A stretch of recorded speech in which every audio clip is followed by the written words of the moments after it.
ረመዳን ጾም የመተዛዘን የመረዳዳትና የመከባበር ወቅት በመሆኑ በጦርነትና በድርቅ ምክንያት ለችግር የተጋለጡ ወገኖችን ልንረዳቸው ይገባል ሲሉ የእስልምና ጉዳዮች ጠቅላይ ምክር ቤት ፕሬዝዳንት ተቀዳሚ ሙፍቲ ሐጂ ዑመር ኢድሪስ ተናገሩ። ተቀዳሚ ሙፍቲ ሐጂ ዑመር ኢድሪስ 1443ኛውን የረመዳን ጾም አስመልክቶ መልእክት አስተላልፈዋል። በለጠ ታረቀኝ ዝርዝሩን አዘጋጅቶታል። በእስልምና ሃይማኖት ዘንድ የጾም የጾለት የመረዳዳትና የመተዛዘን ወር እንደሆነ ይታወቃል። ረመዳን ከአምስቱ የእስልምና ማዕዘናት ውስጥም አንዱ ነው። የእምነቱ ተከታዮች 29 ወይም 30 ቀናትን በጾምና በጾለት ያሳልፋሉ። የእስልምና ጉዳዮች ጠቅላይ ምክር ቤት ፕሬዝዳንት ተቀዳሚ ሙፍቲ ሐጂ ዑመር ኢድሪስ 1443ኛውን የረመዳን ጾም አስመልክቶ የእንኳን አደረሳችሁ መልእክታቸውን አስተላልፈዋል። የዓለማት ሙስሊምና ሙስሊማት እንኳን ለተከበረው ለ1443ኛ የረመዳን ጾም ያደረሳችሁ። እንኳን ደስ ያላችሁ፣ እንኳን ደስ ያለን። የምህረት ወራት ነው። የበላያችሁን አክብሩ፣ የበታቻችሁ ዘኑ፣ የጓደኞቻችሁን መብት ጠብቁ ነው የሚለው።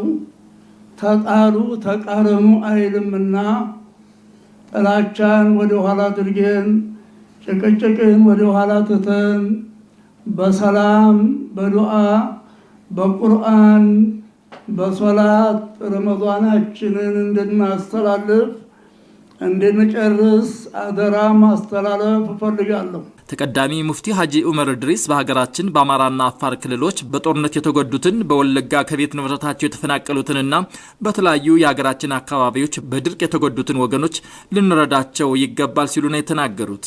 በሰሜኑ በኩል በወሎ በኩል በወለጋ በኩል ያሉት ወንድሞቻችን እህቶቻችን በአዲስ አበባ እንዲሁም በሌላው ከተማ ተበትነው የሚበሉት የላቸው የሚጠጡት የላቸው በስደት ላይ ይገኛሉ። በዚህ በወለጋ በኩል ያሉት ወንድሞቻችን እህቶቻችን እርዳታ አልተደረገላቸውም። በአፋር በሶማሌ በኦሮሚያ ድርቅ እንደተከሰተ እየሰማን እያየን ነው። ከጦርነቱም ከበሽታውም የድርቁ አደጋ የባሰ ነው። ወንድሞቼ አይተነዋል። በ77 ድርቁን አላህ እንዳነሳልን ዝናቡን በየሰዓቱ እንዲለግስልን በረመዳናችን ዱዓ ማድረግ ይገባል።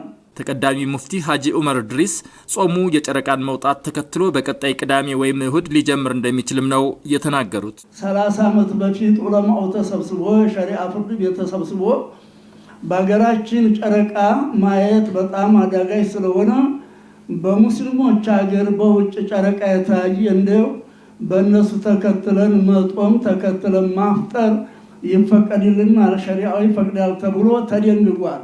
ስለዚህ ሳዑዲ ተታየ ጨረቃ እንጦማለን፣ ሳዑዲ ተታየ እንፈታለን። በጨረቃ ስለሆነ 2 ቀን አማራጭ አለን።